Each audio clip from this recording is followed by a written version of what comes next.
What is going on, everybody? Happy Sunday. Thank you all for being here. Really appreciate it. Look at this. We got a packed house tonight. Rambler, Missy Ledger, PB, Shells, June, Late. What's going on, everyone? Amit couldn't be here. So I said, you know what? Because Melanie is here, I will do the future show. I'll try to be as entertaining as Amit.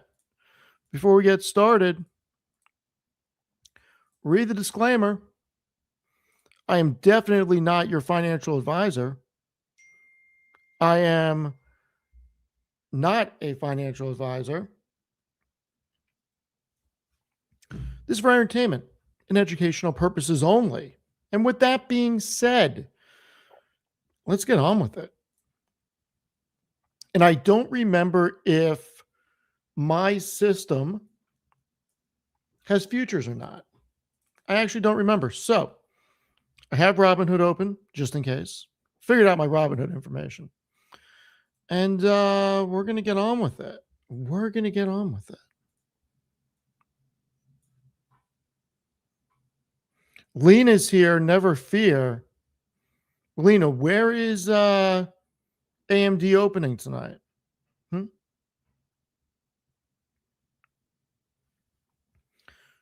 Where is AMD going to open?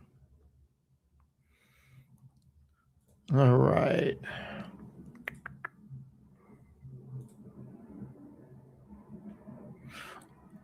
I don't think that mine is going to work. We're going to have to use Robinhood, I believe. We're going to figure it out. We have 12 minutes, everybody. New angle. I moved the camera because it looked like I was it looked weird whenever somebody else came on, so I moved the camera a little bit. Is it better? Is the question. Is it better?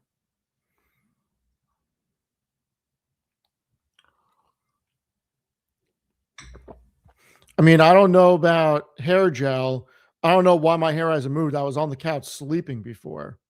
Pretty crazy.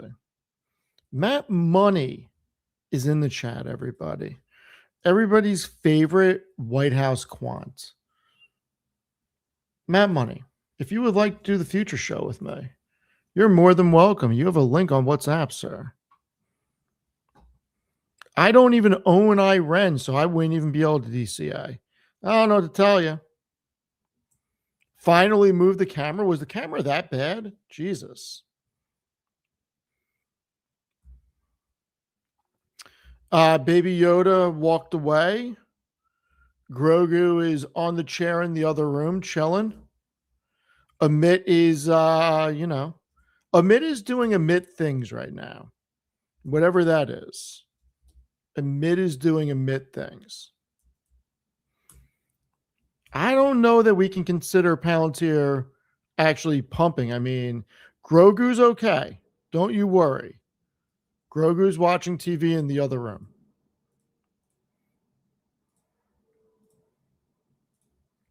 So let's see where we left off.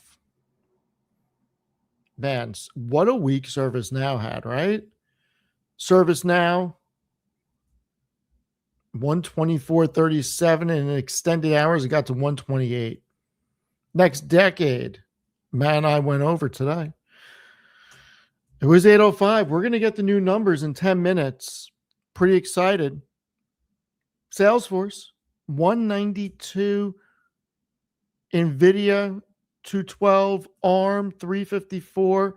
Energy Transfer, 1923. That's right, Lena. That's right. Service, meow for Matt. Altria Group dipped under 70. SoFi, 1826. How many of you think that we're going to hit 20 this week? I saw some 20 comments. We'll see what happens. Oracle, 226.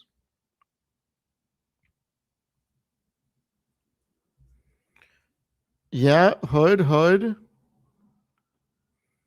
IBM 298. Zeta 2290. Man, how good is that? How good is Zeta, everybody? Man. We had some losers too.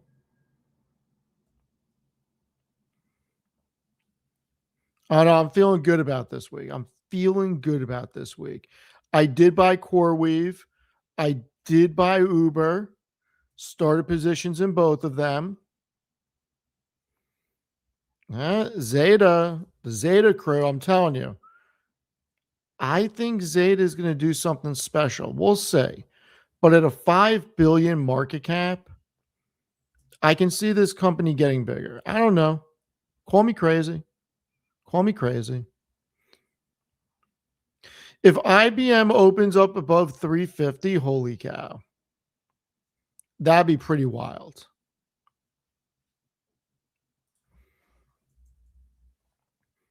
Let's check the. Whoa. Berkshire Hathaway to buy home builder Taylor Morrison for 6.8 billion. The deal is one of the first big moves by Greg Abel. Look at that. Greg Abel buying a boring home builder. The hell? I don't get it. Whatever. I don't get it.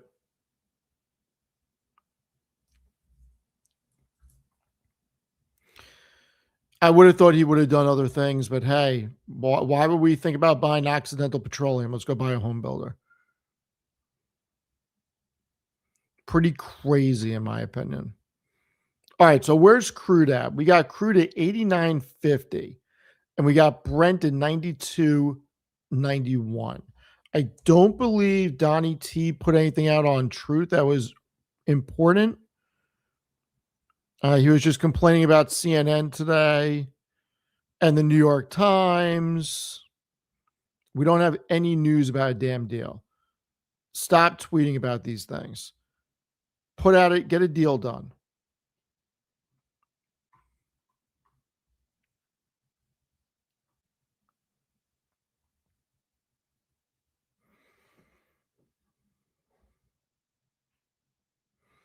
Is this why everybody's going crazy about Ondas? Hold on. Let me show everybody this. Did everybody see this Drone Depot or Drone Port, whatever the hell it is?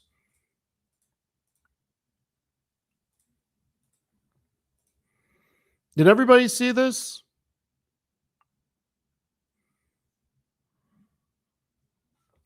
Is this why everybody's going absolutely crazy? There she is. I can't click today.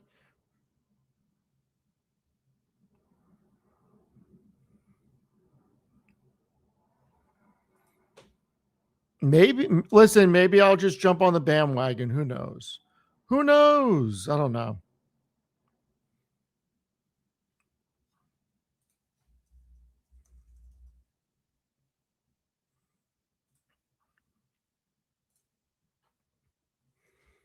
I mean, that's a healthy position, AK. That's a healthy position. Don't worry, Amit's okay.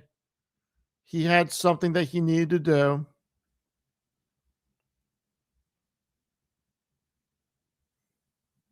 You know what? You're right, PWC. I do not belong on the bandwagon. I do not belong on it. I'm not getting on. I don't want to be the jinx. I don't want to be the jinx.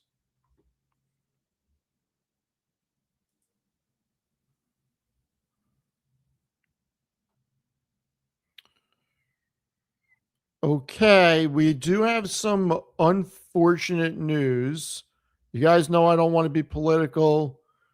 Looks like the fighting continues overseas, not in Iran and Lebanon. Um, it's an unfortunate situation. There's nothing about a deal.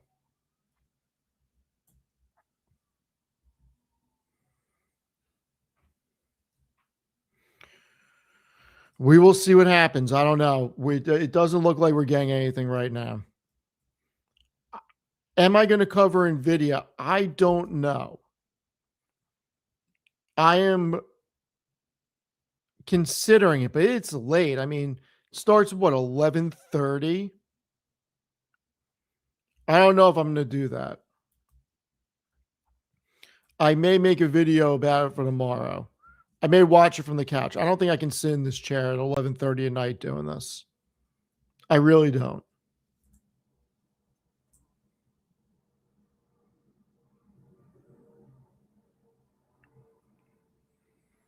It's not the end of the world.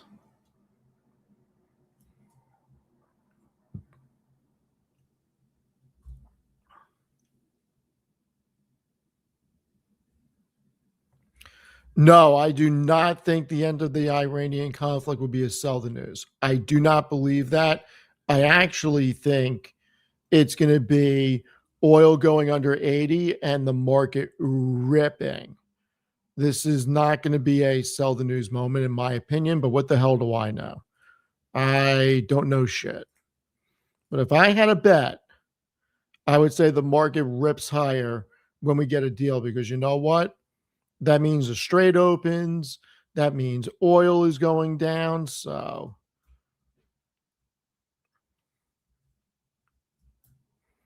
what do I think about Zeta? Super bullish. Super bullish. I got to make a reaction video to the Steinberg episode, but super, super, super bullish. I think that people are going to be surprised. I mean, Zeta is a small company, 5 billion market cap or so. And when you look at the numbers, there is no reason why this thing can't get significantly bigger. Look, my entire thesis is that this looks like a baby Palantir, in my opinion. And when I say a baby Palantir, I don't mean it's going to 350 billion market cap. I feel like this is Palantir back in 21, 22, just becoming profitable. And if you listen to what Steinberg said, he really does believe that over the next decade, if I'm not mistaken, they become a 10 billion revenue company with 30% free cash flow margin. So if you think about that at 3 billion free cash flow at a 30 times multiple, it's a $90 billion company. I don't know if it takes a decade. I don't know what's going to happen. But when you think about it that way, it's pretty interesting.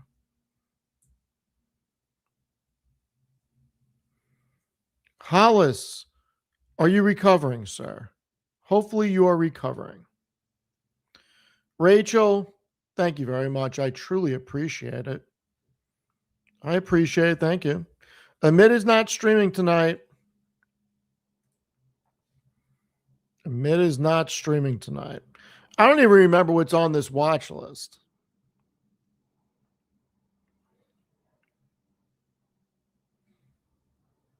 We probably got to put a few things on here.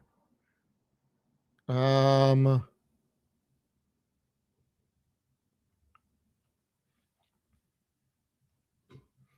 right, we got what, 30 seconds or so until we're off to the races.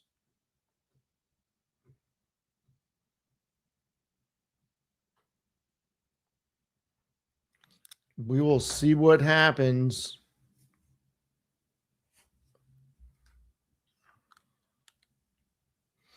All right, it's 8 p.m. Everything's starting to move. Why is my eye bothering me? Apologize. We are off to the races, everybody. Apple down, Amazon down, ARM. What the fuck? This can't be right. ARM tempered that's not right. It's still up from the other day. Is this even how you read this on Robinhood?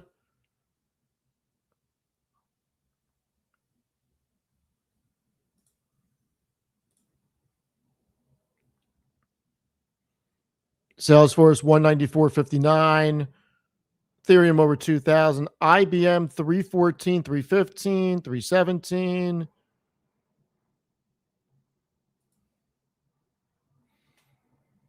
All right. So everybody probably cares about Palantir. Palantir is starting to run 158.75. Can we get to 160? Salesforce not pumping. Microsoft 457. Gotta like that. Micron, can we get over 1,000? Oh, we should get SanDisk on here. Good call, everyone. SNDK. Is that not the ticker? SNDK. Why is it not coming up? Why am I getting the spinny thing?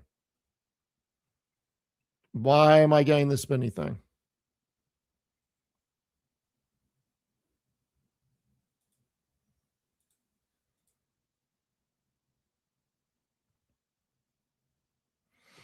I do agree with you know what? I don't think AMD's on here, is it?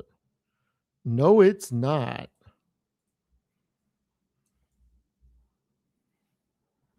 What the hell is going on? Why can't I add AMD? Lena, it won't let me add AMD. Can you believe that shit? Can you believe that shit? There we go.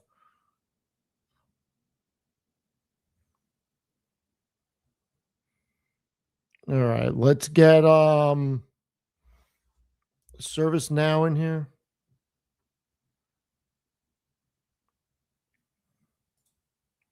Do I have ServiceNow on here? I do. Oh my God. ServiceNow is pumping. 137.67. Look at this damn thing run. Holy shit. ServiceNow is Chris Patel is one happy camper. 137. Let's go. ServiceNow. Look at that. IBM 335. Holy shit. Look at IBM. Absolutely crazy. I'm so dumb because I was writing articles about IBM at 120. Listen, if ServiceNow is at 137, I got to tell you, Salesforce is the biggest screaming, I'm not going to use the B word, but I'll tell you what, ServiceNow is undervalued, everybody.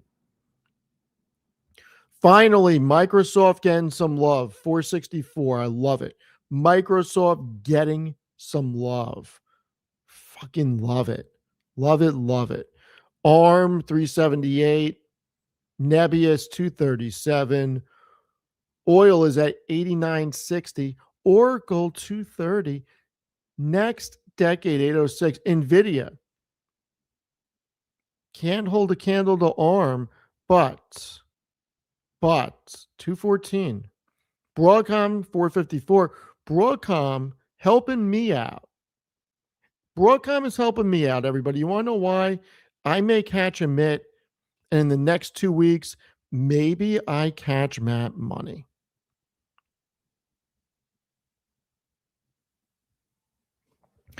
Curse words on the Lord's Day, LOL poll to get Steve Sundays. I mean, I was live earlier. Forgive me, Lord. I apologize. I talk how I talk. You made me this way. Palantir. Oh my God, Palantir hit 160, everybody. Palantir hit 160. It's breaking the F out. Let's go. Palantir. I really would like Salesforce to move. That'd be nice. SoFi 1858. Micron 983. Reddit 177.90. Everybody, let's go. Uber 70.91. IREN 64. Meta 634. Amazon 270, Tesla 436. What's losing? Rocket Money 141. You really can't complain about that. ASTS 110. AMD 515. Lena, I don't think you can really be mad at that. I mean, can't really be mad at that. Everybody, this is very exciting stuff. I'm with you, Rachel. LFG NVIDIA. Man, I don't know if I'm going to stay up for NVIDIA, but I'm excited. Maybe I will stay up for NVIDIA.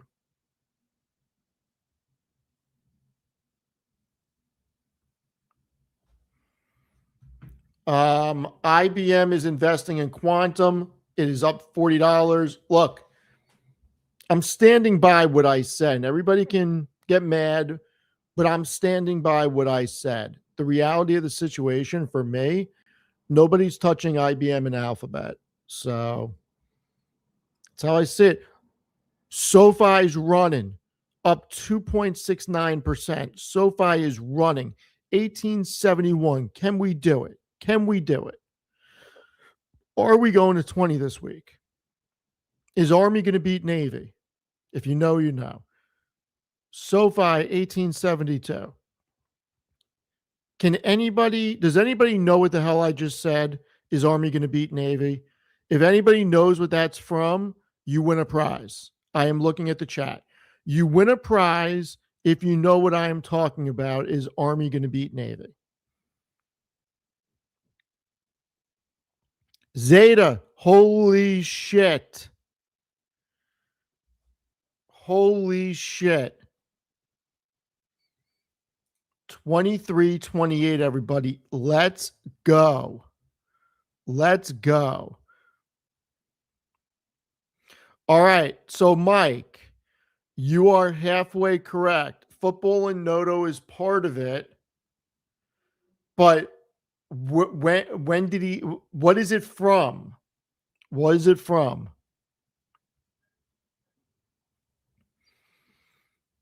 Reddit 178. Gotta love it. Gotta love it. No, so I'll say it. So in Noto, when Noto was giving an address at the National Football Foundation at the Bill Campbell Symposium, it was part of his speech, and he said it in his speech. I seriously think everybody should go watch it. It is the best speech I've ever seen him give. So I'll put a link later. It's incredible. Is Hood not on the list? Is that what everybody's screaming at me for? That I don't have Hood on the list? I'm boycotting Hood. I'm not allowed to boycott Hood? Okay. I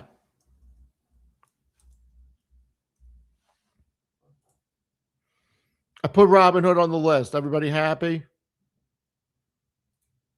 95. Holy shit. Hood is breaking the F out. Congratulations, everybody. Congratulations. SoFi's gapping up. 1888. Charles, thank you very much. 1888. SoFi is gapping up.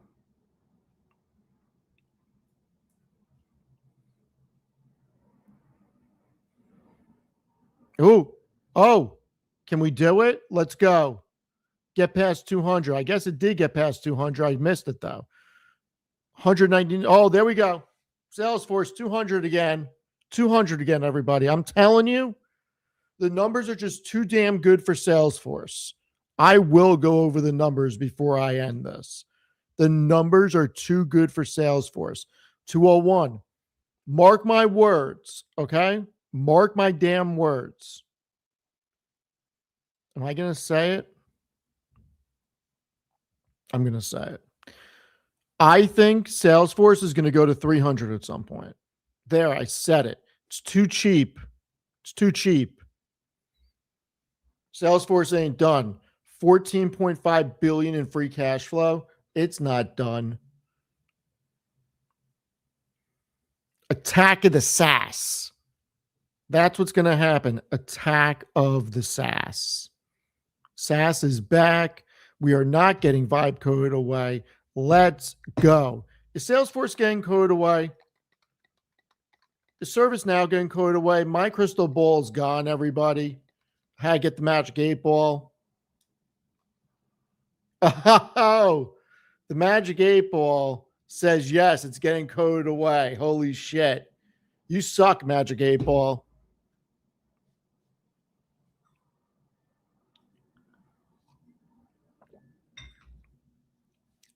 You know what? If we get a full-on SaaS rally, okay, I may get a vanity license plate that says SaaS man. Oh, that'd be fucking hilarious. SoFi, 1913, let's go. I feel like I'm at the track with Tommy Dimes right now. SoFi is running.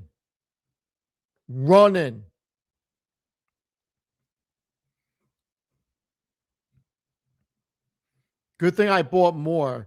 Man, I said to Amit, should I sell some NVIDIA and just buy like a ridiculous amount of SoFi? Maybe I should still do that. Maybe I should still do that. I don't know. Salesforce 204. Does everybody see that? Holy shit. 204.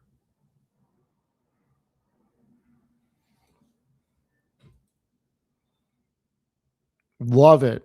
Love it. Love it. Love it. Love it. IBM 326. Service now 136.66. Where's Matt Money? Where is Matt Money? Oh my God. Zeta 4.19%. Look at this. This is a good time.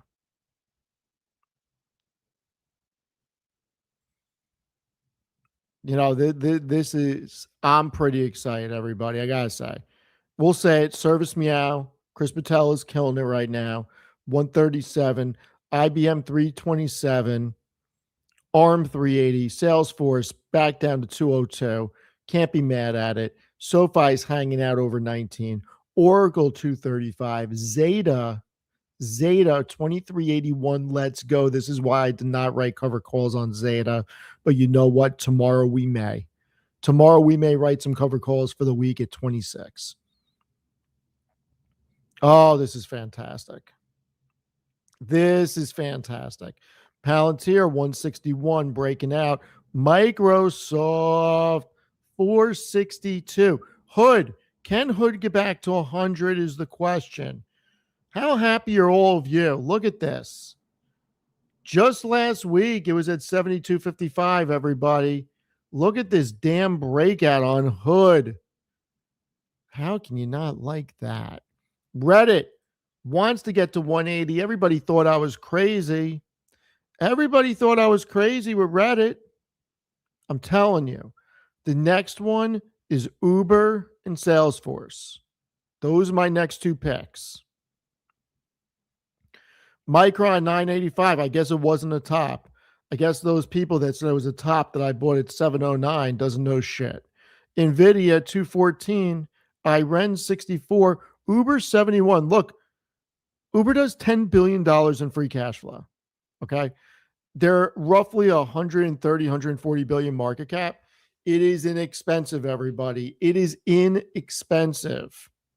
Oh, there he is. There he is. Amit, you got to be happy. Hood is going to take out 100. I can feel it. May not be tonight, but this week I think it takes out 100. Gotta love that pump.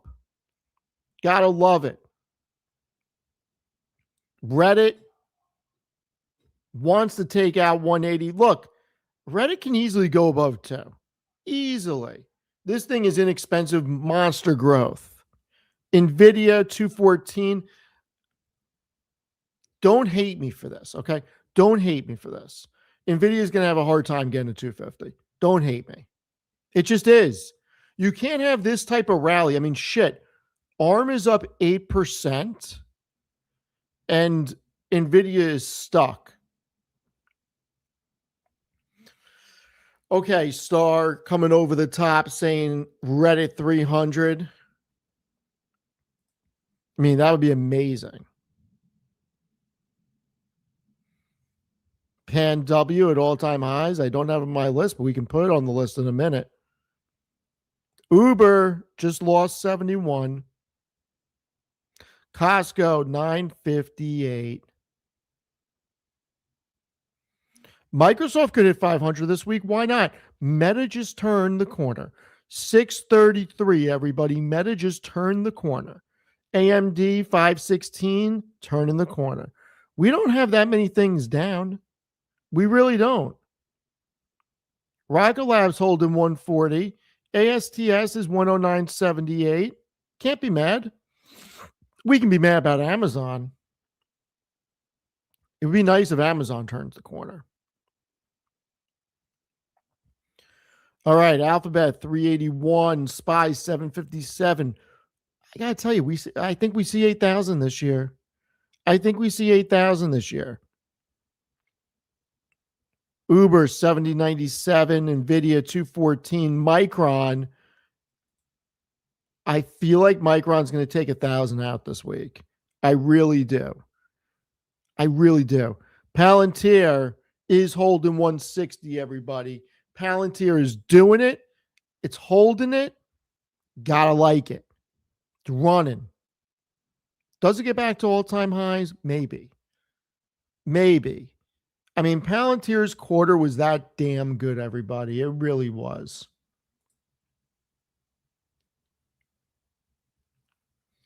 I mean, look at this. I'm not a technical analysis person, but you know what? If Palantir can get to 170, I think it can get back to 200. How about that? How about that? Broadcom 461, Zeta 2366. SoFi is trying to hold 19. We need SoFi to hold 19, everybody. Do not go under 19. Do not do it, SoFi. Fuck. Just did it.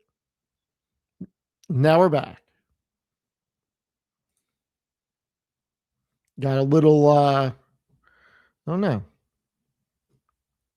I think there's some stocks that are inexpensive, everybody. I really do. And I think we're going to see a rotation. Jake Rizzo is here. Jake Rizzo, everybody, is in the building. Jake Rizzo, what do you think of the price action? We are pumping tonight. Pumping.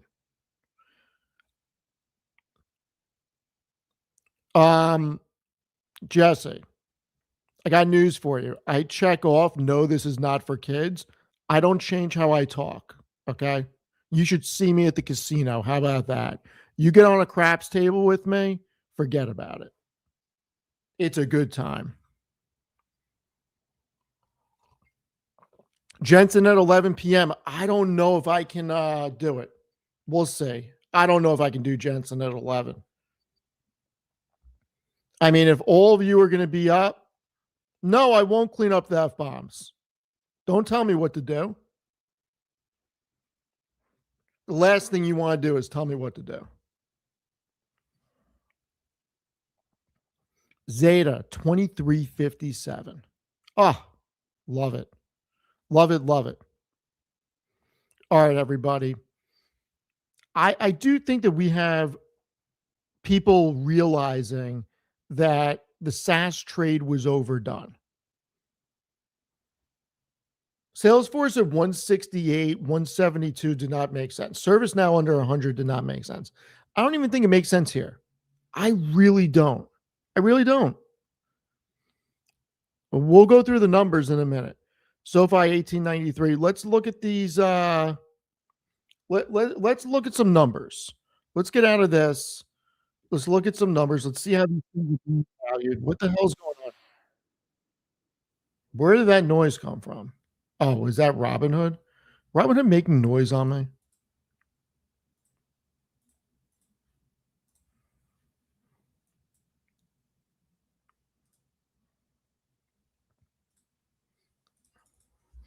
CRM, Now, Workday. What else is in that basket? Adobe, which, it's Adobe.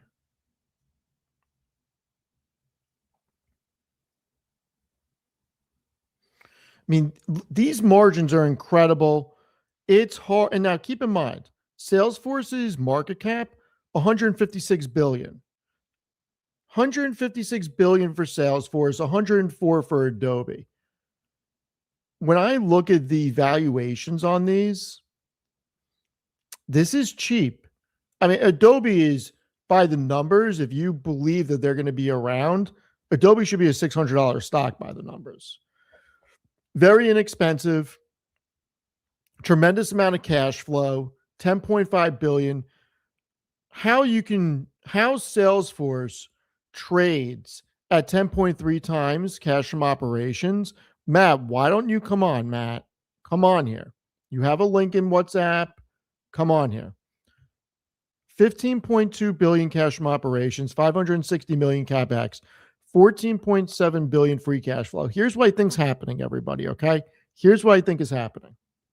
People are realizing that these are not just tickers. People are realizing that these are actually businesses with cash flow because that's what investing in companies is.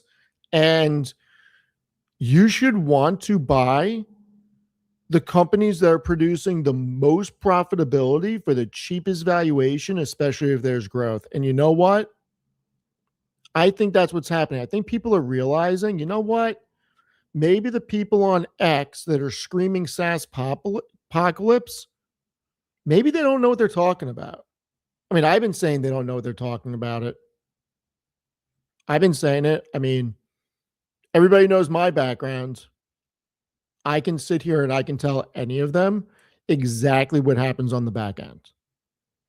I don't think that any of them have been in a position where they've run very large corporate RFPs.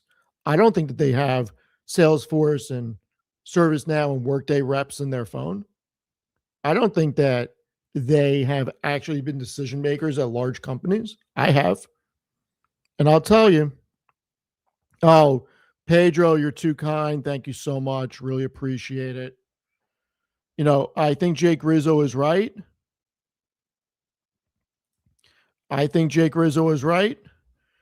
I think that they took a short position and they tried talking up their book. And look, it's one of the times when I'm going to agree with Burry. I may have reservations about Adobe's business because I'm not as intimate with their platform, but by the numbers, this does not make sense. And here's the biggest part, and it all comes back to numbers. If we look at the forward valuations for Adobe, Salesforce, ServiceNow, Workday, I'm missing something. What am I missing? Adobe, Salesforce, ServiceNow, Workday. I was missing something. But the analyst community all thinks that these companies are growing their EPS. They're all growing their EPS by double digits over the next 2 years. How do you say that these are fairly valued at 10 times forward earnings and 20 times service for ServiceNow with 50% EPS growth over the next 2 years? At some point, you have to look at these as businesses and actually think about how businesses work and how the stock market fundamentally works. The software is my own proprietary software. It's not a website. It's my own proprietary system that I built. I am paying for all the data from FMP. It's not scraping anything. I have an API rolling in. It can do some pretty cool things. But let's look at, we'll go back to the futures in a minute. People who did not want to buy this business, this is Q1, okay? And remember, there was a lot of people last week saying, oh my God, 13% year over year growth is nothing. Hey, when you're doing $11.1 billion in revenue in 3 months and you're growing by 13%, that's an amazing number, okay? It's an amazing number. Gross profit margin, 76.9%. And I show it like this instead of just the numbers because some people are visual. And you know what? I happen to think it's pretty cool.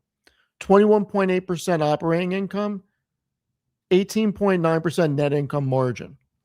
The free cash flow in Q1 was $6.6 billion. Let's look at it on a TTM basis. On a TTM, up 11% year over year on revenue. Well, let's look at the free cash flow, $14.7 billion, 96% free cash flow margin off of operating cash flow. These are the types of businesses you want to buy, or at least I want to buy. Listen, I appreciate everybody, but it's not becoming public. At least I don't think so. We can look at Palantir. Look, and we'll go back to the numbers in a step. Palantir is an amazing company. I think Palantir is one of the best companies I've ever seen. It's not as big, and this is also an inefficiency in the market, in my opinion, and we'll talk about it. 68% year-over-year revenue growth on the trailing 12. That's incredible. Gross margins, 84%. Net income margin, 43.9%. Free cash flow margin, 99%. That's incredible. That means that when Palantir gets to the point that they are doing $10 billion in operating cash flow, they're basically going to be doing $10 billion in free cash flow a year. It's incredible what this company has done. And if we look at it on just a last quarter basis, growth is accelerating, 85% year over year revenue, operating income 46.2%, net income 53.3%. This is an amazing business. Notice how I don't say an amazing stock. This is an amazing business, but sometimes it gets ahead of itself. I'm not going to trust the Palantir rally just yet, only because of how rich the valuation is. And this is where I get myself in trouble, because if we just look at Palantir versus CRM,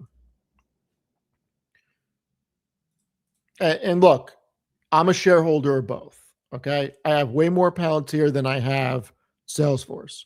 But at the same time, we have to remember these are businesses.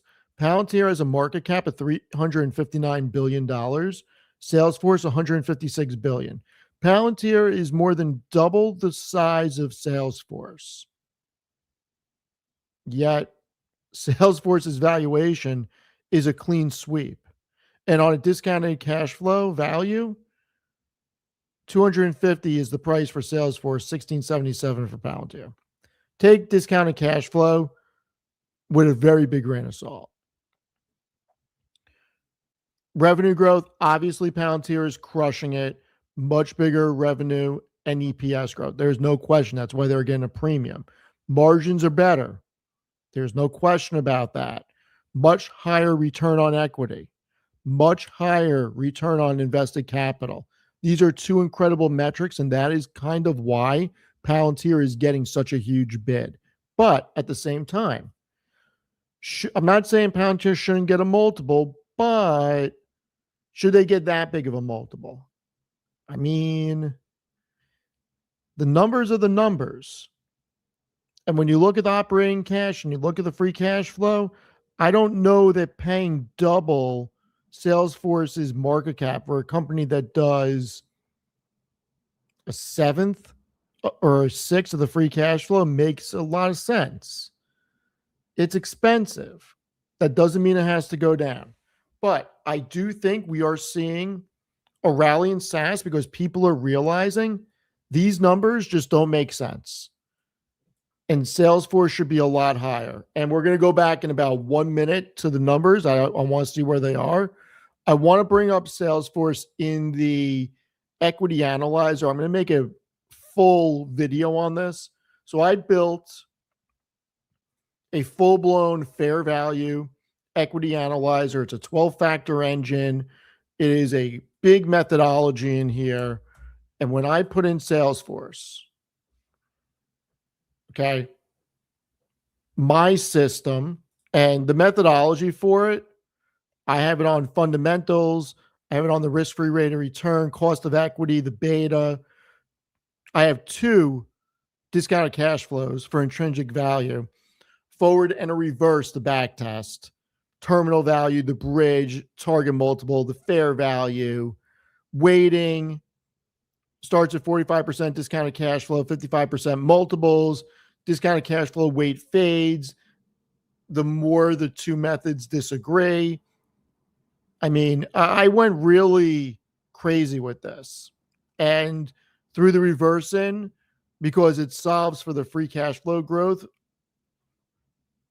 Anyway, based on this, and this may not be right, this really believes the fair price of Salesforce is 383. Now, this may not be right.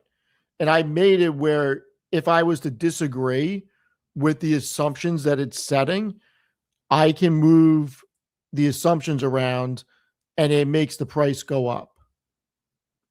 So discounted rate to the weighted average cost of capital, target price to free cash flow.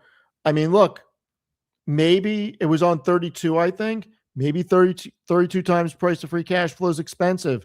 Maybe I think the target is 20 times. I think that's much more realistic. Still 311. And I would probably say for Salesforce as a mature business, 20 times price to free cash flow is more realistic. Margin of safety, how much do you want to beat the market by? If we bring it down to 15, what's the chance it can beat the market? So, I don't know. I also built a sum of the parts with expected value. I'm a nerd.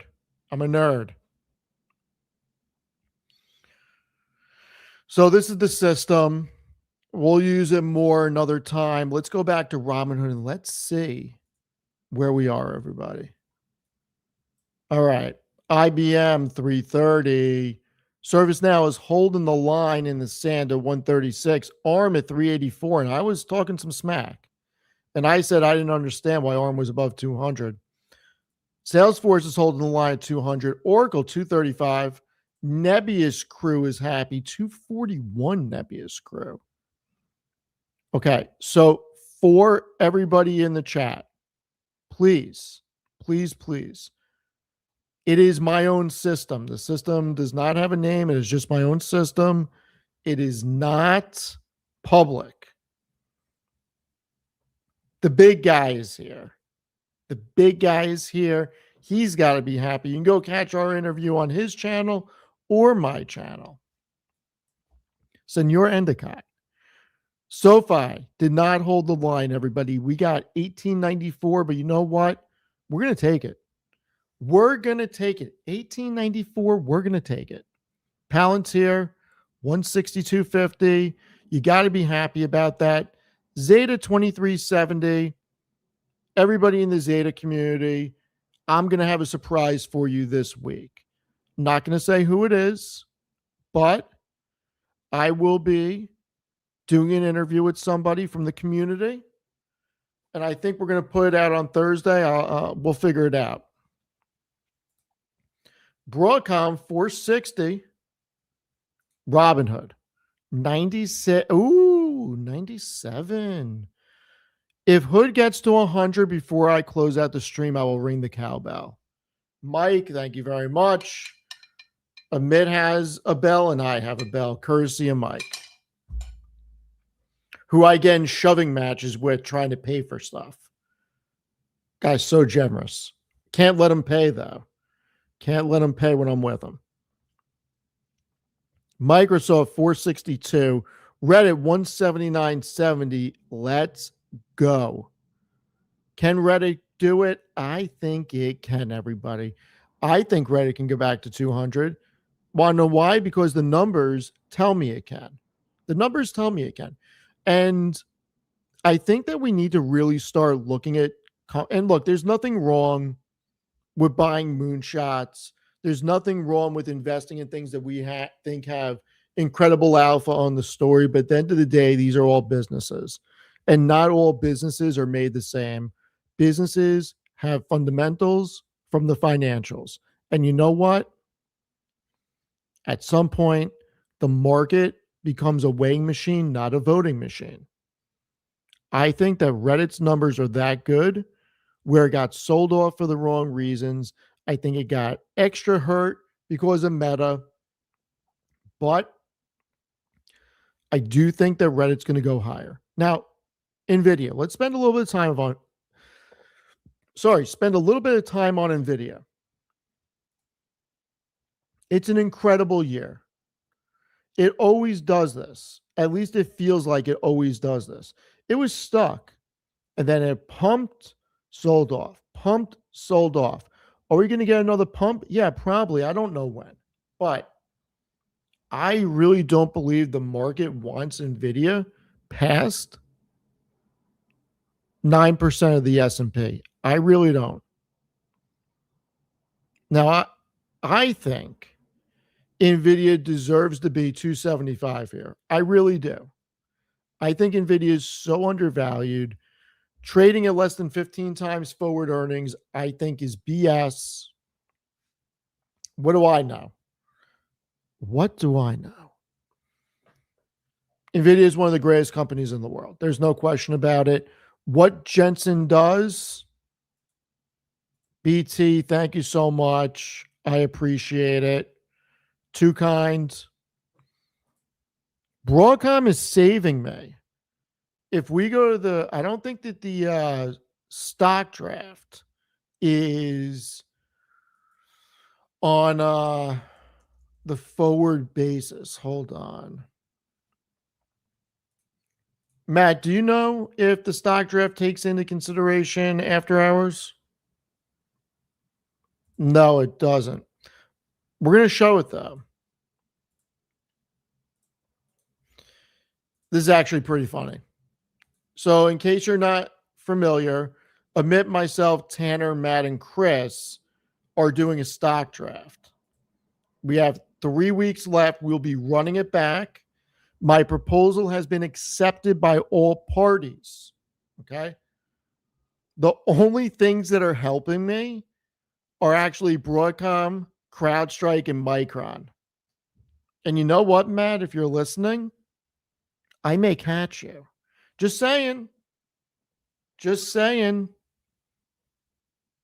If Microsoft runs, and if Salesforce runs, and if Meta can run, and if Micron can keep going, Matt, I got 2.5 weeks. I may catch you. We'll see what happens. We will see what happens. Amit may catch you also. Amit's got a really good portfolio. Oh, I got to tell you. With Hood being where it is, Palantir, he's got AMD in there. Nebius working for him. Amit's got a chance of catching Matt also. I don't think Tanner and Chris can come back this year. It is Matt's game to lose at this point. He's got 2.5 weeks to hold out.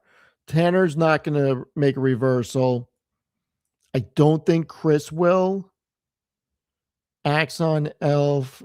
What can really move from here for Chris?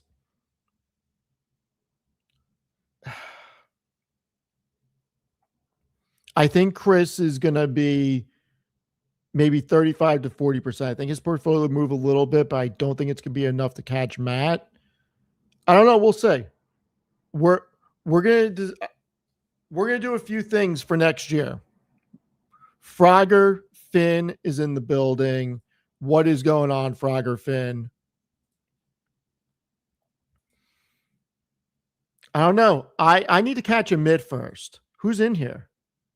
Who Chris Patel is in here with me looking at stuff. Chris Patel is doing his research for next year. Look at that. Doing his research for next year, which next year happens in 3 weeks, everybody. I believe the 2026 stock draft will be held on June 20th at either 8 or 9 p.m. More to come on that.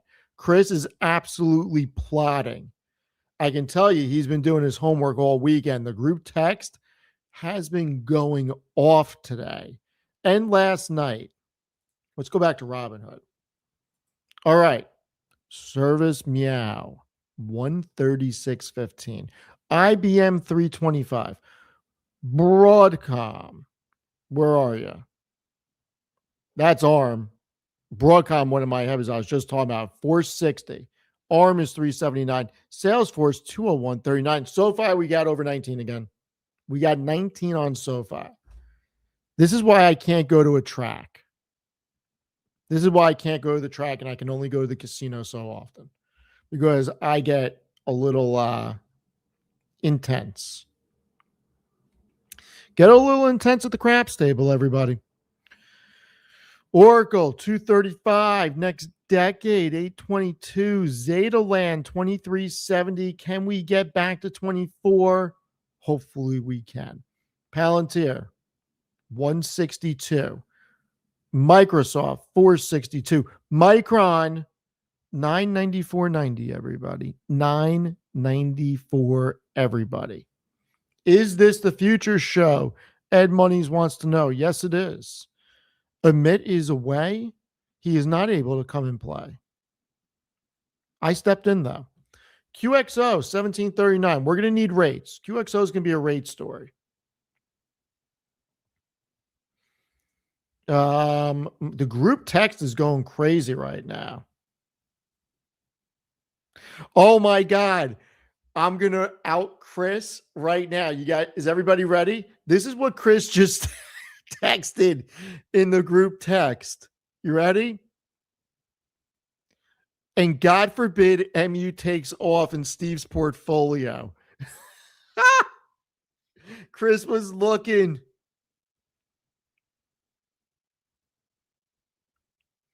Chris was looking. No, he did not. Oh, I'm not going to read what he just said, but that's hilarious. I'm ready. Let's go. Let's go. Matt Money, I'm coming for you. I am coming for you. I don't know if I'm going to get there. First, I got to get past the Met. But you know what? I think that my portfolio may actually work out. And I was in dead last at one point. Reddit 179.85. Let's get to 180, Reddit. Let's go. Can we get Reddit 180, everybody? Reddit 180s, 179.88. Let's go. Come on. 180. You can do it. You can do it. Let's go. You can do it. 179.88. Let's go. You can do it. Palantir 171, 161.70. Hood 95.92. NVIDIA just, what do we think Jensen's going to do? And yes, Joey, I'm with you. But you know what? Here we go. You ready? Maybe it's 1994. Maybe we haven't even hit 1995. Maybe.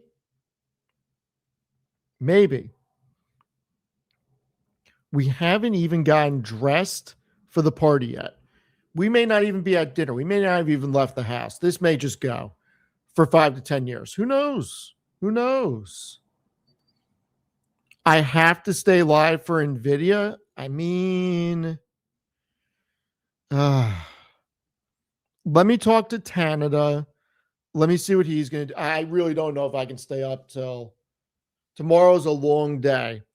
11 o'clock keynote. I don't think I can do it. I really can't. Oh,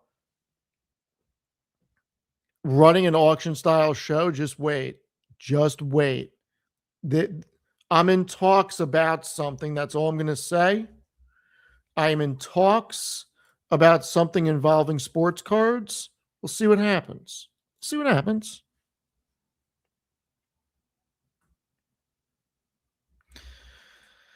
These people are not going to be up. Thanks, Charles. I mean, did MU hit it? Oh, my God. What time is it? 8:45? We did it. Micron hit 1,000, everybody. Let's go. Micron hit 1,000. Oh, boy. You got to love it, right? SoFi at 19, Micron at 1,000, Zeta 2369, Oracle at 233. Is this the most hated rally ever, everybody? Is it? Listen, I got neighbors. I don't want to really be obnoxious at 8:46 at night, okay? I don't want to be obnoxious.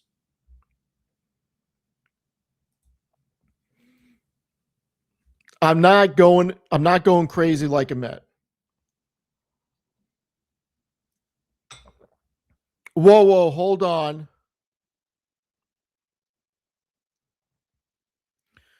Brian, I thought you said something else. I thought you quoted, because I saw it really quickly, I thought you quoted Pool Hole Junkies. I was going to be like, that's heroic.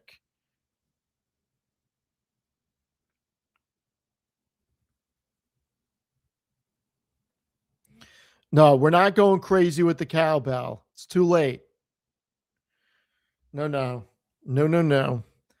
I mean, so when we redid this place, I did put insulate. I took a floor up and put a new floor in this room and put sound dampening below me.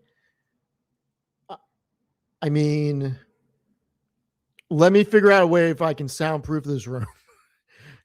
Then I'll get crazy with the bell. Oh my God. 106. Micron is doing it, everybody. I thought it was a top when I bought. I thought it was a top. Should I get Chris going? Should I say to him,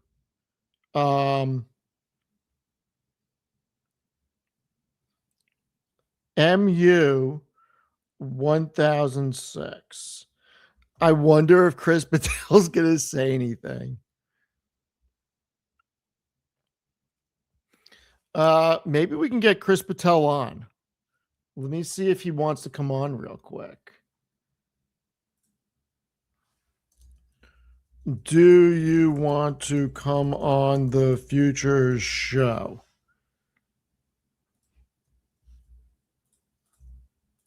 Matt was too cool for school. I sent Matt the invite first. Matt never can. So we'll reach out to Chris. We'll put the bat signal out. See if he says he wants to come. Doesn't look like he saw it yet, though. 1,100 by Friday. Why not 1,100 by Wednesday?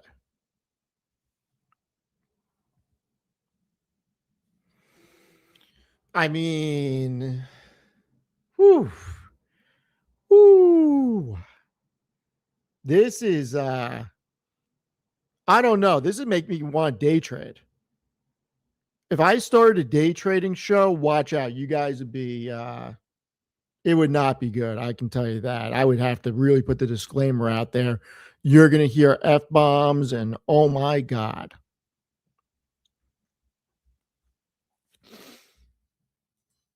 All right, Service Meow 135. You can't be mad that it's at 135, everybody.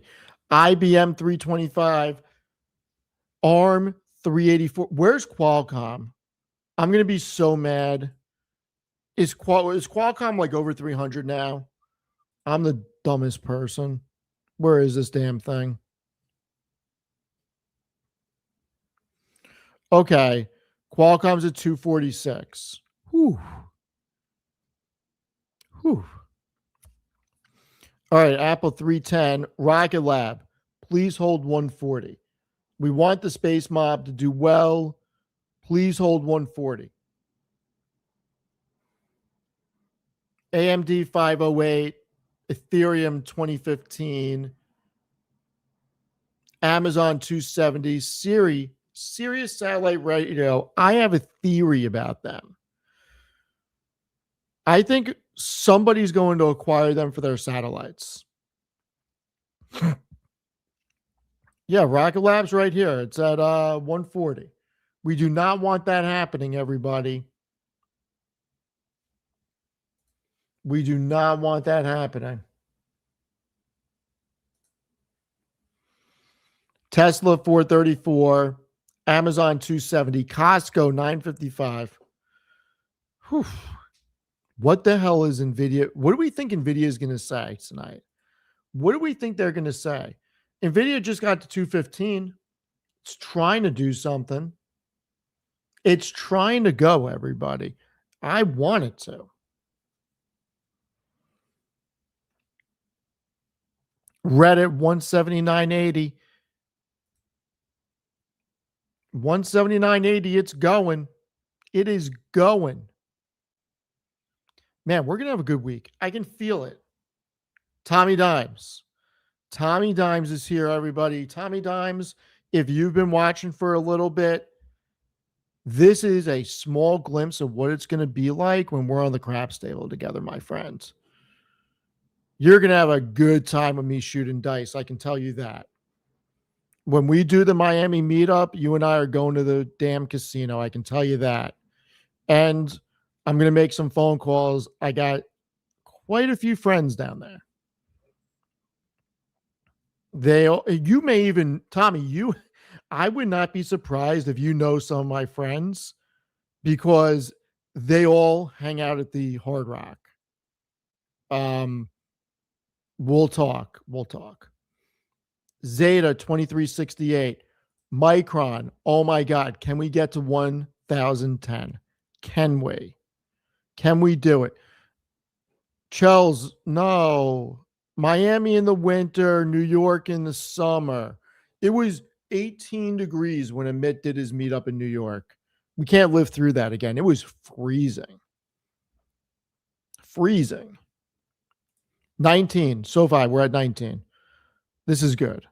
I'm ready. All right. Salesforce couldn't hold 200. That's okay.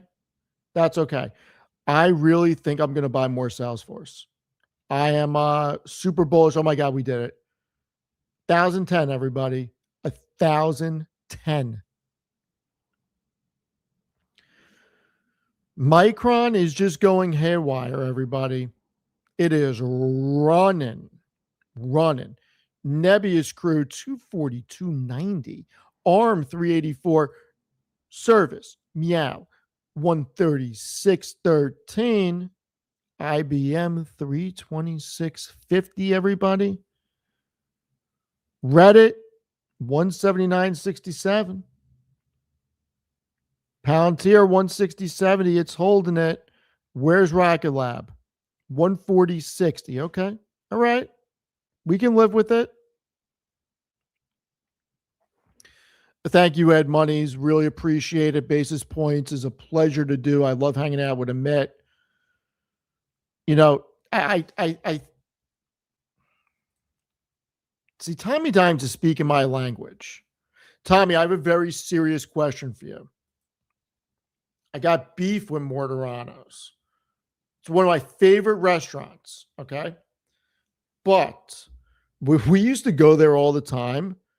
And then one day, the Sunday gravy wasn't on the menu anymore. And I'm like, what the hell's going on? They said they only do it on Sundays now. Is it like that down there? When Mortaranos was at Harrah's, we would go there all the time. And we would usually go down during the week, usually Thursday to Saturday. And then they moved it, and Mortaranos only did the Sunday gravy on Sunday. Didn't make sense to me. Sunday gravy every day. Anyway. What, Lena, oh, there we go. Tommy Dimes. Love it.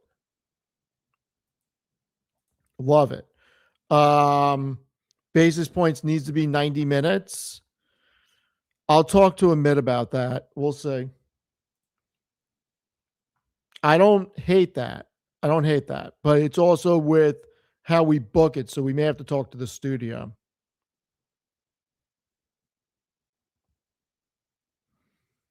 I don't think so. Casey, I don't think so. I think Trump wants the rally. You want to know why? 4th of July weekend, I think he wants to be able to tout Dow Jones, 51,000. S&P, close to 8,000 for the 250th birthday of the greatest country in the world. I think he wants to tout how good the market's doing. And don't forget, Midterms, okay? You ain't winning midterms without the market ripping. So I don't think he's going to try to put the kibosh on anything. I really don't. IBM 326, ARM 382, Service now 134. It's okay. It's okay. Salesforce 199.50. That's okay too. SoFi 19. Thank God I bought more. I bought more like 16.50, something like that. I will add CoreWeave for everybody.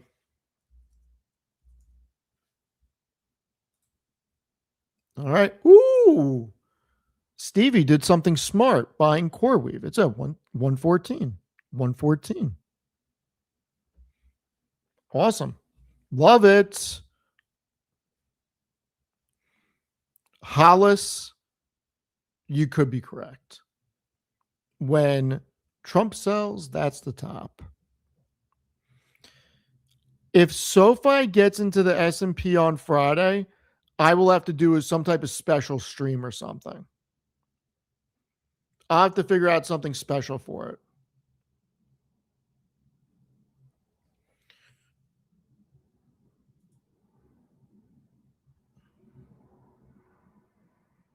What just happened? Oh, I must have moved that. There we go. I was going to say, why don't I see the prices anymore? 1902 for SoFi, CoreWeave 114, Oracle 234, Micron 1007, Zeta 2369, Broadcom 458, Palantir 160, holding the line. Hood 9635. Reddit 179.75. I gotta love that. Microsoft 459.49. Nvidia 215. What do we think? What's the announcement going to be tonight? Do we think that he's going to talk about CPUs? Is that what we're thinking?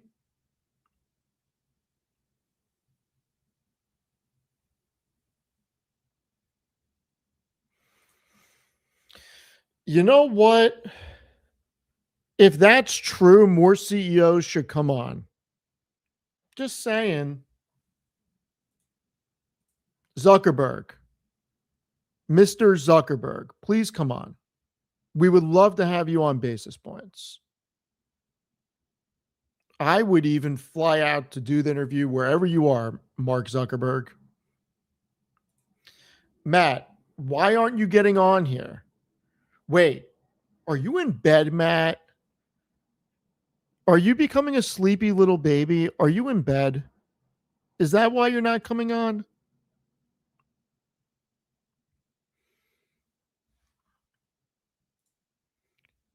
So, Basis Points is not my own show. I talk how I talk on this. Basis Points, I'm much more refined. And you know what? It is what it is. I try to tone it down, but sometimes I get excited. It is what it is.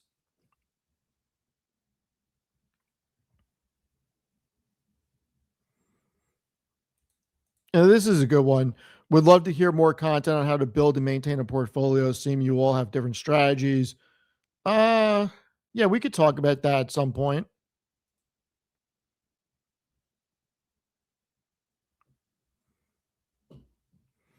Not tonight, but yes, we could definitely talk about it.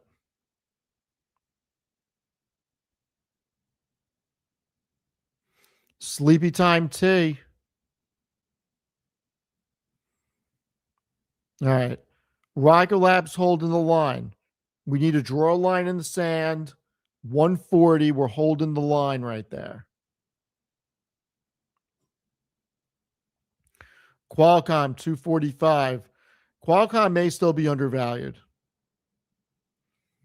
I don't know enough about Nokia. I'm not really following it.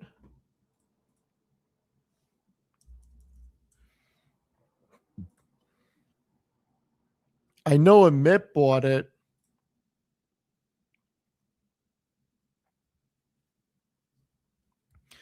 I don't know. I don't know anything about it.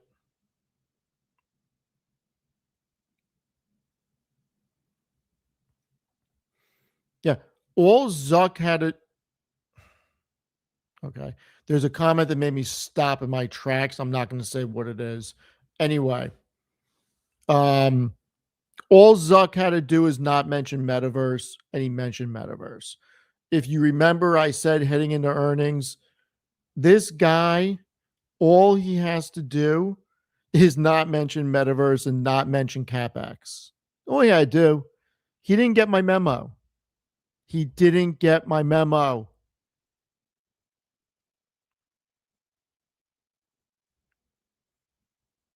Oh, this is a great question. All right, we're shifting for a minute.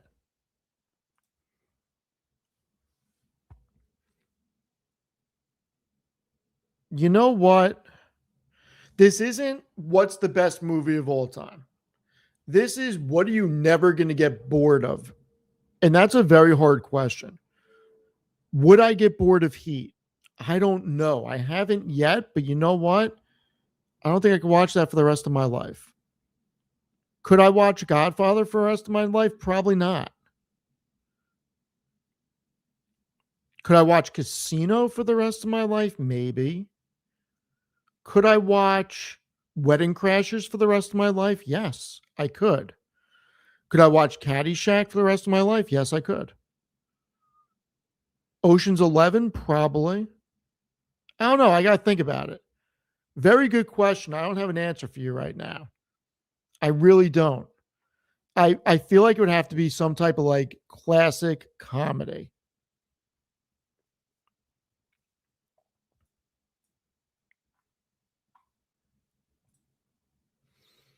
Micron running down a dream right here. Running down a dream. Amit, don't do that. You would not watch High School Musical for the rest of your life. Don't do that, Amit. Come on. Come on. Am I really going to have to watch this movie to see if it's any good? Big Lebowski's that's a good one. Should we set up a camera? Should I watch High School Musical and have a camera record my facial expressions and what I say? I may get canceled for it. We'll say. All right. IBM 321, everybody. We are absolutely crushing it. We blew right through 300. Broadcom 458, Nebius 242. Service Meow is losing a little bit of steam, but it's okay. 132, you can't be mad at that. Salesforce losing a little steam, can't be mad at that. 198, I think it should be over 300. That's just me. Oracle 231, CoreWeave 113, Reddit can't take out 180. It should. Let's see what happens. NVIDIA, all eyes are going to be on Jensen tonight. Does he talk about CPUs? I don't know. NVIDIA should not be here, but it is. The only thing that makes sense, it's too much of a percentage of the S&P. Everything else is just too damn good. Reddit 179.59. Meta 635. Palantir is holding 160. It is holding 160. Robinhood 95, Uber 71, SoFi 1868. It's losing a little bit of steam, everybody. Zeta 2328. There's nothing to complain about. Rocket Lab is holding 140. ASTS is holding 110. AMD is still over 500. This is a good night. This is a good week. The S&P. At what point do we get S&P 8,000? At what point? Ferris Bueller's Day Off. Great movie. Great movie.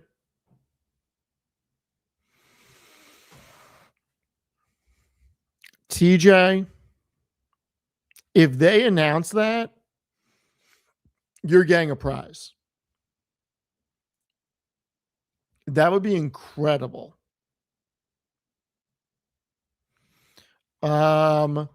Did something just happen? Oh no, I'm going to Truth Social right now. Did Trump say anything? Trump did not say anything. We're going to the Journal.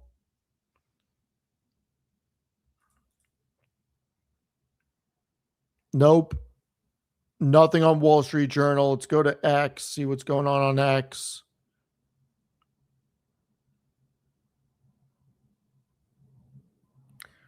Oh my God. The Yankees explode for 13 runs in the third inning. Jesus. I did not watch the Yankee game. No, there's nothing going on right now. Look, it's overnight action. We came out of the gate hot. People are making money, low volume. Let's see what happens tomorrow. See what happens tomorrow. All right. We're going to do a final take, everybody. Got 10 minutes, and then I'm going to call it. Micron 1006, ARM 383, IBM 322, Nebius 242, Broadcom 457, ServiceNow 134, Salesforce 198, Microsoft 457, NVIDIA 215, Oracle 231, Reddit 179.50, Meta 635, Palantir just lost 160, Robinhood 95.25, Uber 71, SoFi trying to get back to 1878. Zeta 23.28. Can't be mad at any of this, everybody. Can't be mad at this. All right. I got to tell you, I'm super excited about the market. I'm super excited about the potential of a deal. And we'll see what happens. We will see what happens. I don't know what Jensen is going to announce tonight. Maybe he says it gets into memory. Maybe he talks about CPUs. I don't know.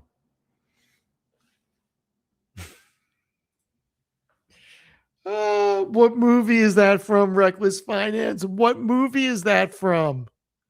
Tell everybody what movie that is. Come on, somebody's got to know it. Thank you. Big Short. Thank you. Thank you. Thank you. Jensen's on at 11 o'clock tonight. 11 o'clock. I don't think I'm going to do it. I don't think I'm going to do it, but we'll see. I'm going to call Canada. I'm going to see if he can get permission to stay up late tonight. Actually, you know what? Should we mess with Tanner? Let's see if he picks up.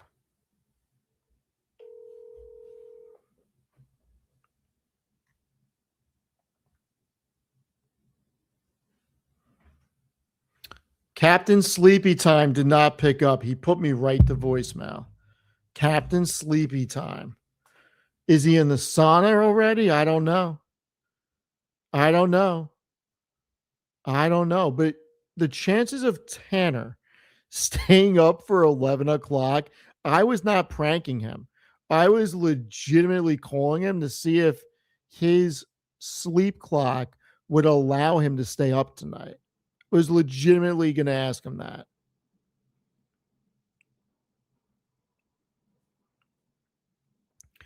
Poor guy.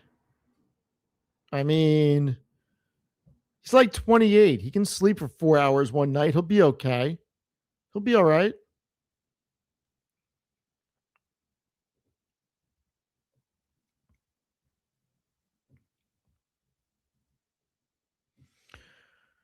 Let's talk about your thoughts on New Jersey. I played for a full ride at St. John's. I got nothing against Jersey. I love Jersey. Jersey's fine. And when you say you played at St. John's, I'm going to assume basketball. By the way, I'm super excited about the Johnnies for this year.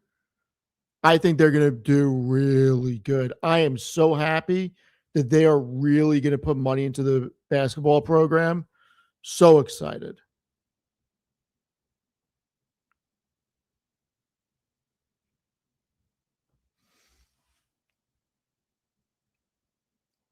Is oil pumping right now? Hold on.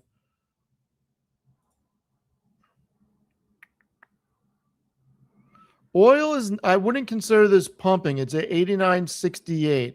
I'm not going to consider that pumping. It is up, but it is not pumping.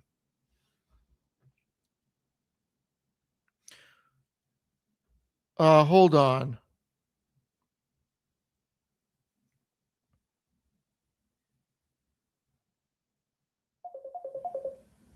Oh, who's this? Tanner.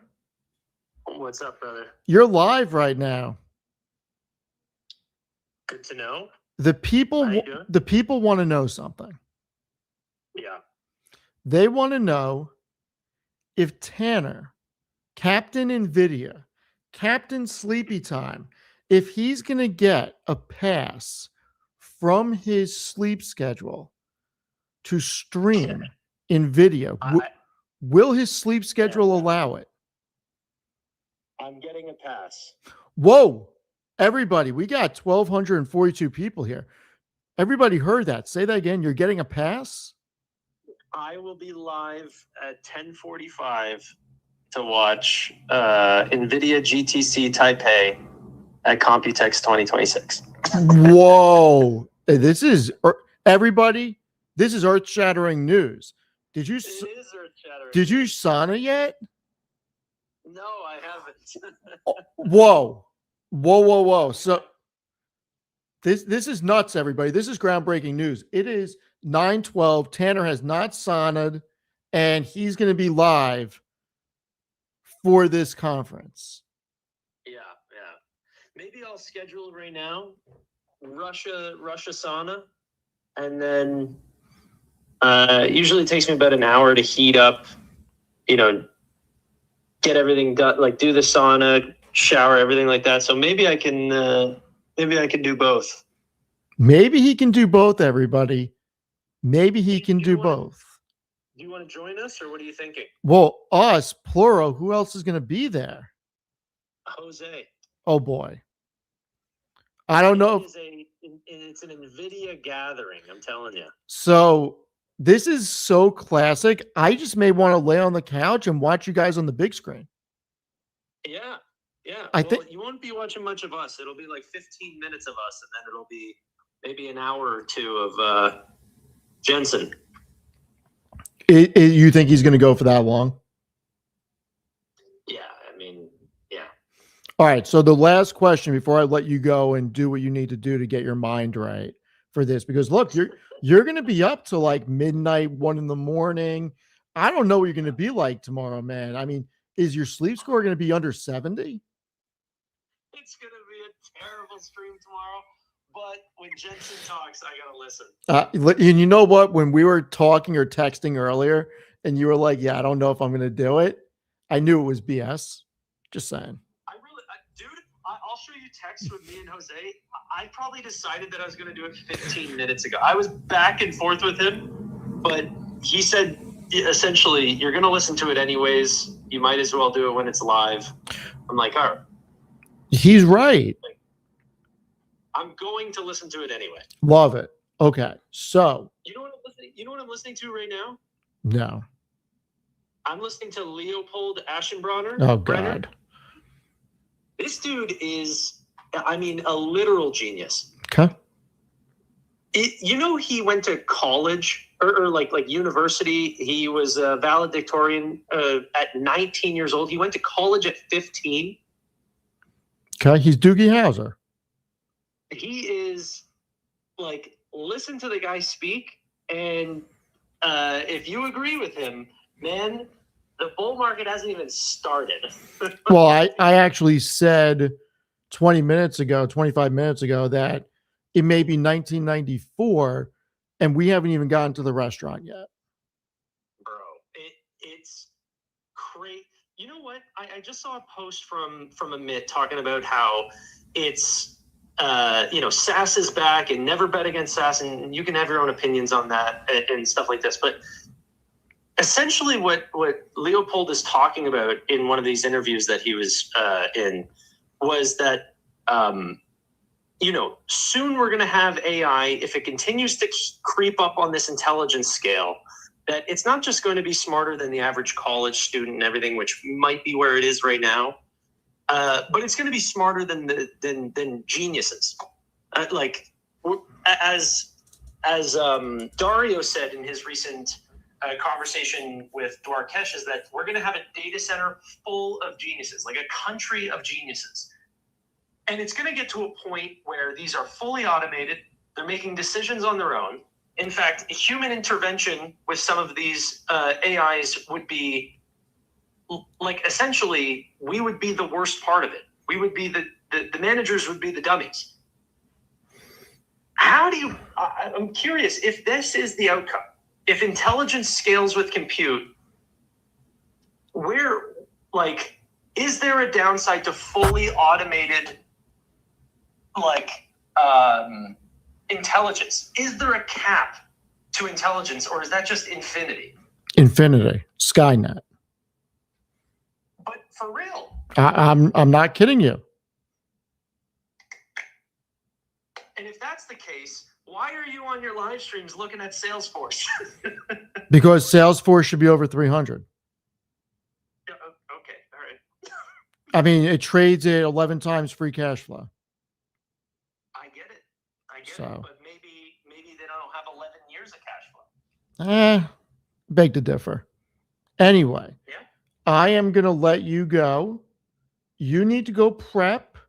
Tell everybody what time again you'll be live. 10:45 p.m. Eastern Standard Time. All right, there you have it. When you go to, I don't know if you've seen any of the not leaks, but like the potential rumored products that they're looking at releasing. Mm-hmm. Pretty interesting. Well, you're going to tell everybody all about it, and when everybody goes to Tanner's stream at 10:45, put Captain Sleepy Time in the comments. All right. I'll schedule it now. We're going to let you go. Thanks, later, Tanner. All right, everybody. We got a special guest who is here. We're gonna keep the stream going for a little bit. Tanner will be live tonight at 10:45. I will not be joining Tanner, but wanted to get Chris Patel on for 10, 15 minutes, talk about two very specific things. How does it feel to be Chris Patel right now? And don't use the word vindicated, because you cannot keep that smile off your face. How good does it feel to have service now over 131 and a half?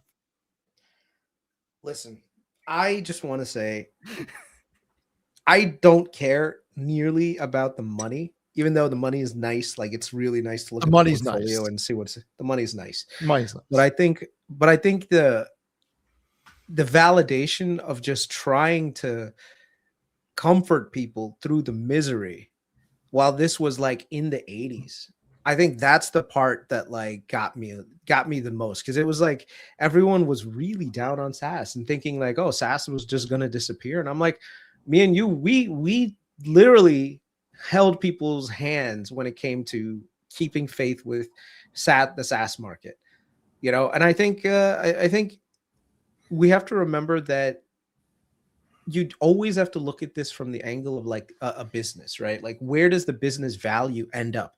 Like, and I was talking to one of my friends about this because like we went to lunch with him. He's my accountant. So we went to lunch and he was like, man, I'm thinking about selling ServiceNow. Like, and I'm thinking about selling all of my SaaS names because they're all going to get disrupted by AI. And I said to him, look, you know, like we were kids back in the .com era, right? So I was like, you know, do you remember that time how Cisco and all of these hardware names were just absolutely running? He's like, yeah, I remember that. I'm like, where did ultimately the value of the internet pool to?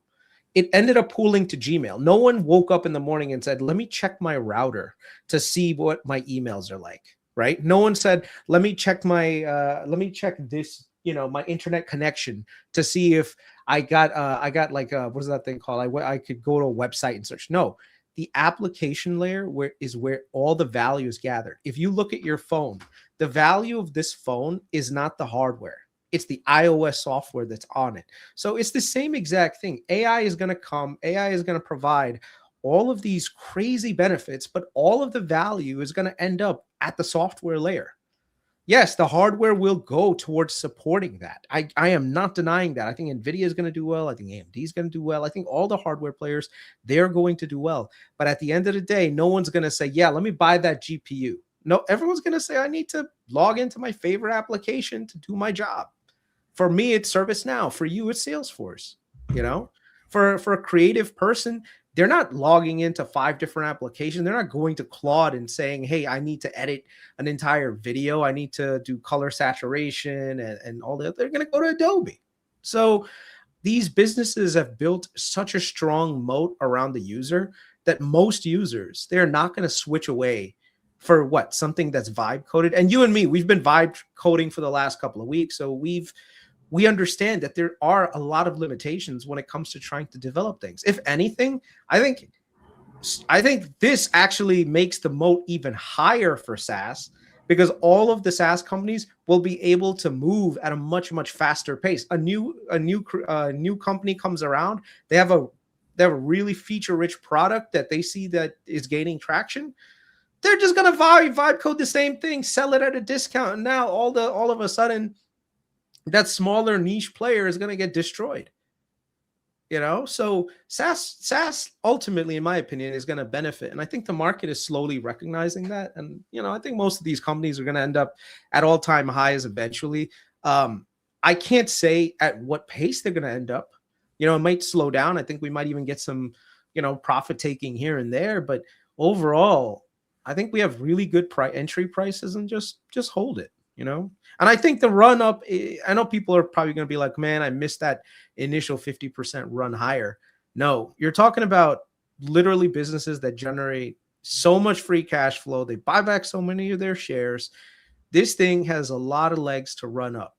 I think at some point it'll get so high that your future returns are probably going to be like market level returns. But even if you got in, I think it's ServiceNow at like 130. Dude, this thing was trading at like 207 less than 6 months ago. Just think about that for 2 seconds, you know? And this is while their business has actually gone up 20, 30% since then, with shares that have been bought back. And then if you go out 2 years, you can see that their projections are, we're going to do 30 billion in revenue in the next 3 years. That is the level of visibility that they have. And at the same time, they're like, conservatively, we're going to do 30 billion in revenue. Is that a business that's going anywhere to you, Steve? No. Exactly. And here's the big thing that everybody should at least consider. AI is amazing. AI is going to change the world. Anthropic and OpenAI are going to do phenomenal. Hardware is going to do well. When the inflection point comes of when CapEx goes into maintenance mode, we don't know yet. It could be 2 years, it could be 5 years, it could be 7 years. Nobody knows. But we're not using hardware to do things. Hardware is the tool to build everything that we are going to use. You're still going to use some form of software. The question becomes, is it going to be something new? Is it going to be something that's internally built? Or is it going to be something that just got infinitely better? My take is the same that it's been. ServiceNow, Workday, Salesforce, your enterprise level will always be there because 1, contractually, you can't get out of them. 2, the audit trails, the data, the SOC 2 reports. But 3, they have unlimited budgets. So what a company may give 20 grand to 2 engineers to build something, ServiceNow, Workday, Salesforce, they have unlimited token budgets with top of the line engineers. They're fortifying and they're building, and they're going to be able to build things that are light years better. So I'm not worried about it. Enterprise software, I think, is going to be fine. And there'll probably be new companies that emerge. There always is. But that doesn't mean that these companies are going to die.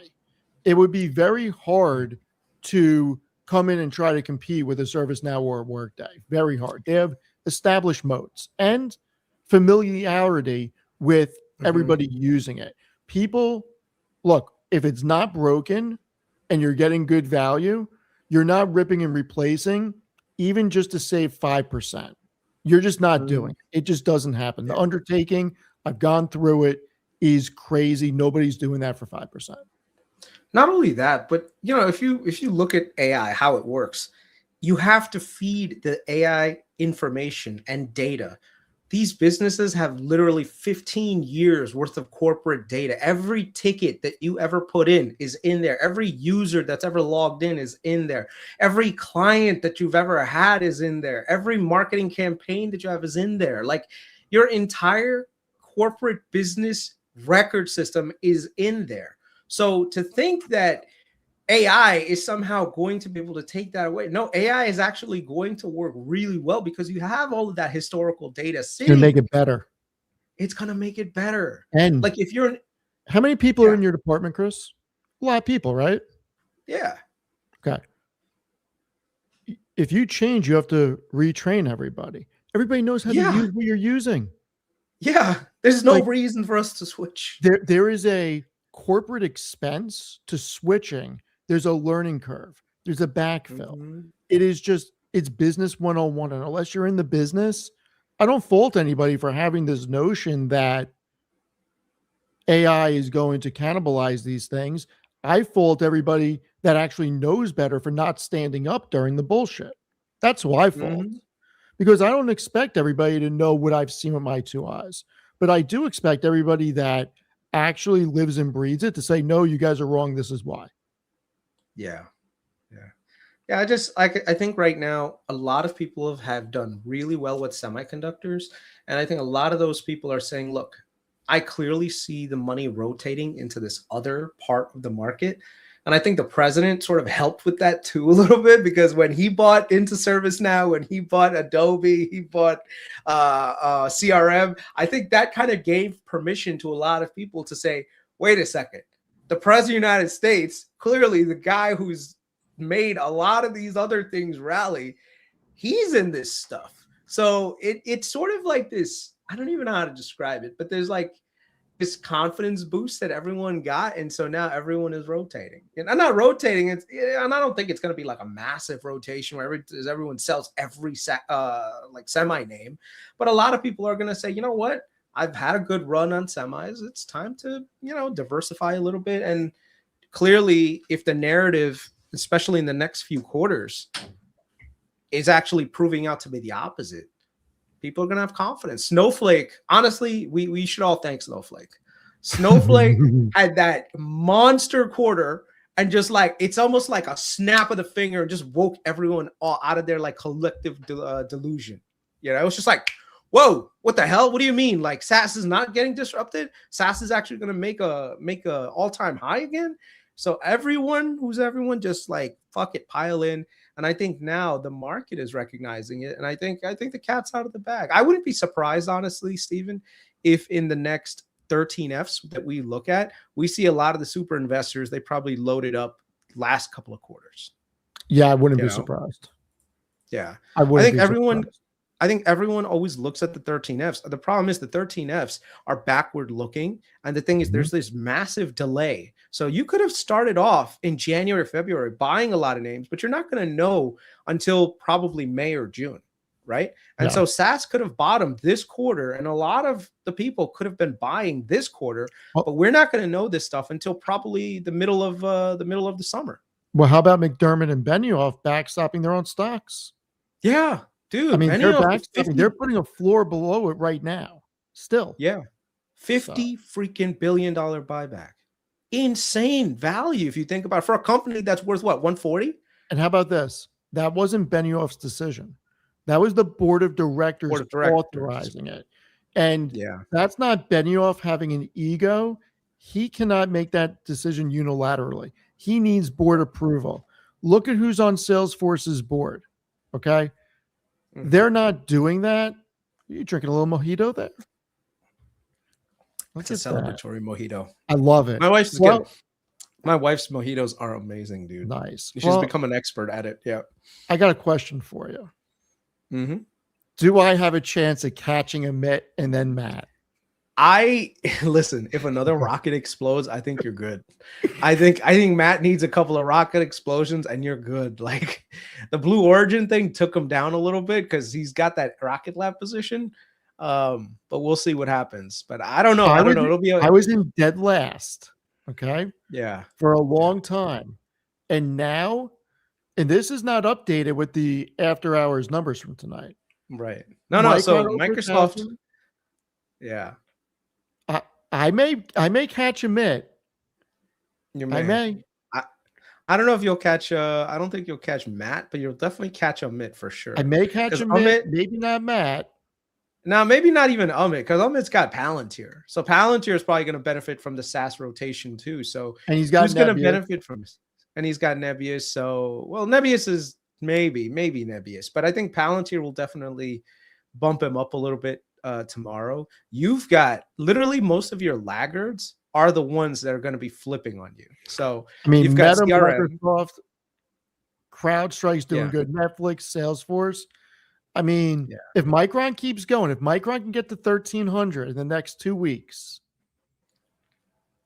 I don't know. We'll see. I'm excited for the next draft. Is what I'm excited for. Me too. I've already started planning. I know you have. Like this time around, I'm gonna be prepared. Like last time, I was just fucking around. You guys didn't give me a lot of time, so I was just like, okay, whatever. I'll play. I have a nice defensive, situation. No, I've got a portfolio ready for you. So just so everybody's aware, we actually have official rules this year. It has been, I believe, accepted by everybody. And it's going to be really interesting to see what happens. Yeah. Yeah, we'll see, man. I'm ready. Jesus. Yeah, I feel so freaking good. Just because of the vindication. And not to mention, my brother, he loaded the boat on ServiceNow. So he's doing really well. I called him like right before this. I told anyone who's like a real friend or someone that's close to me, I've had that personal one-on-one conversation, and I've had like the pleasure of just going through everything, breaking everything down for them, just saying, look, I use the product, like this is what it is. And the easiest one is my brother, because like I've helped my brother go from like 4 figures to 5 to 6 and now 7. So it's like he's like, bro, I mean, to be honest, Steve, you kind of helped me too, because you're the one who pitched SLG to me.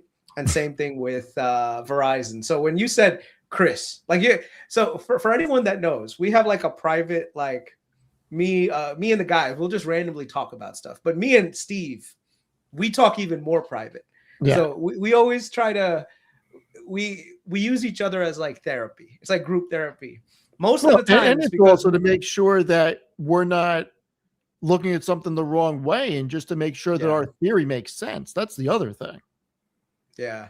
What's funny is, so me and Steve, it started off mainly because we were both bitching about Palantir. Like we're just like, yo, can you fucking believe this carp? Can you fucking believe Palantir? What style? Like what prices? I'll wake up one morning and I'm like, okay, what is it?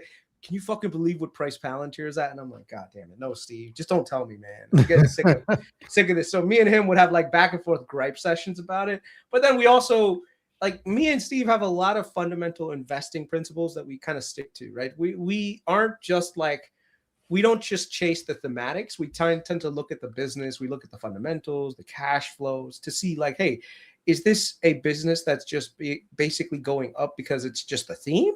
Or is it because there's actually real fundamentals to this company? Because if a company has real fundamentals behind it, like, you can hold it. You could let it just do its thing. So a lot of times, I know the companies that we look at, sometimes they come off as boring. I know people hate that. They'll be like, Verizon? Like, really? Like, that's boring. Who wants to talk about Verizon when you've got like other companies making all-time highs? But me and Steve have done really well on Verizon. Like me, especially because I levered up via options, because it's such a low beta name. One of my biggest winners over the last 2.5 years has been Verizon, so it is what it is. But the point is, me and Steve are very much aligned in our thought process when it comes to SaaS. I think SaaS has a lot more legs to go from here. Yeah. And so, even now, I don't think ServiceNow at 131 is expensive. I think it's actually still a good value. There will be a point where it starts to hit some ceilings, right? And it may actually pull back a little bit, but I don't see that just yet. I think it's from the trends that I'm seeing. I think this thing carries over 150, 170, 175 is like my fair value target. What about you? Yeah, I'm probably 160-ish. around this area. But if we're talking 1 to 3 years, I mean, it's 200 plus. It depends time frame. I think short term is around that 160, 170 area. I could probably get to 175 because of the growth rate. But yeah, I mean, ServiceNow is a great company. I know the product. I've talked to a lot of people in IT. I mean, it's that product. So I feel good about it. But yeah, the one thing I'll recommend to all you guys, I know someone in the chat said, I bought ServiceNow at 89 and sold 105 calls. Guys, I don't know what your own personal investing situation is, okay? But I have seen plenty of people lose a ton of opportunity cost in trying to sell covered calls. I'm not saying wheeling is not a possible way to make money, but honestly, I've seen more people become wealthy by actually buying options, holding them, than trying to sell and do covered calls and, make a little bit of money here, a little bit of money there. The reason why I say that is because you're literally subsidizing the risk for somebody else. That's all you're really doing when you're selling an option. And I think Steve, you're like a perfect example of this. How much more money would you have made over the last few years had you just not done any option selling? a little bit.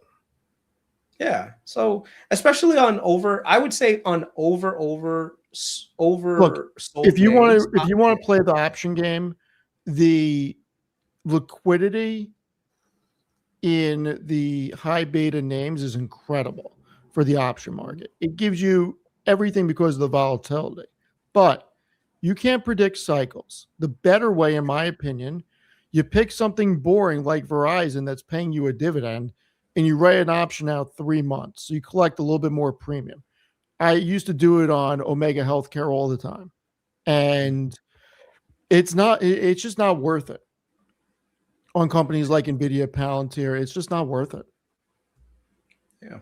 I mean, the thing is, there are times where covered calls make sense. A lot of times, but that's after like the stock is hitting some kind of crazy all-time high and you're just like, you know what, I want to protect my downside. And I've done that too, where what I've done is sell a covered call at a significant premium, and then I've used that to basically buy some defensive puts just in case. One of the reasons why I got stopped out of Palantir, and you know why, Steven, because I publicly disclosed it. Yep. It's because of covered calls. I got cute. I was like, oh, well, Palantir just keeps going. And what happened? All my shares got taken away from me. And now I could not control myself enough to just buy back into the company. Because I was like, oh, it's going to pull back. It's my cost basis. Oh, it's beyond my cost basis. I want to get it at a discount. And what happens? I never got back in. And now I just missed a 20x return. Right? So I'm speaking from personal experience. Just let y'all know, like, in my experience, covered calls have rarely ever set a situation up for me where I've been able to like capture most of the upside and basically instead I've always given up so much opportunity cost that way. And I think the tragedy of it, the biggest tragedy for me is that if, let's say, it does go beyond your covered call and you roll it out, then it starts this freaking level of anxiety all over again. And the cycle of having to roll. Yeah. And it's psychology. It's like, oh, I rolled, and then it goes beyond your roll, and then you roll again, and it goes beyond your roll, and then it goes again. And that's the sad part is now you're praying that it goes back down again so you can get back in again, but it never does. The business fundamentals keep improving and everything just, and you miss out. And so you sometimes have to, like I said, create strategies that work for you. I'm promising myself to never sell covered calls ever again. Not doing it. Unless it's some kind of crazy premium that you're getting. And it's because like, it's just the market is retarded and you're getting this amazing premium and you're not really risking much. And it's a very, very short-term call. Maybe then, but I'm just going to stick to buying stock, and stick to buying calls and buying spreads. And I'm okay with that. I've defined my career with my strategies. I know what works for me. I know what doesn't work for me. And I think that's what's going to propel me to like another level.